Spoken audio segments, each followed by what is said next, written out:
എക്സൈസുകാർ ലഹരി വ്യാപനത്തിനെതിരെ ശരിയായ രീതിയിലല്ലേ കേസെടുക്കുന്നത്? അപ്പം ഞാൻ മിനിസ്റ്ററോട് ചോദിച്ച ഒരു കാര്യം, ഒരു സജഷൻ, നമ്മളൊരു കക്ഷിയെ അറസ്റ്റ് ചെയ്യും, പ്രത്യേകിച്ച് ഇത് ചെറുപ്പക്കാരുമായിട്ട് ബന്ധപ്പെട്ട കേസാണ്.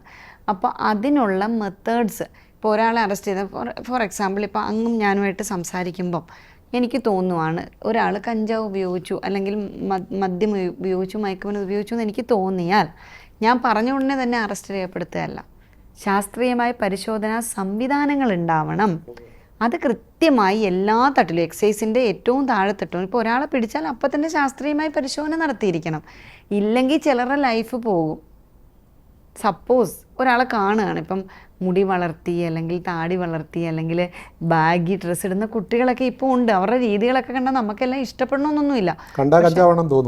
അപ്പോൾ ആ തരത്തിൽ എന്തെങ്കിലും വന്നാൽ ഉടനെ തന്നെ നമ്മൾ യാതൊരു പരിശോധനയും ഇല്ലാതെ അവർക്കെതിരെ കേസെടുക്കരുത്, FIR ഇടരുത്.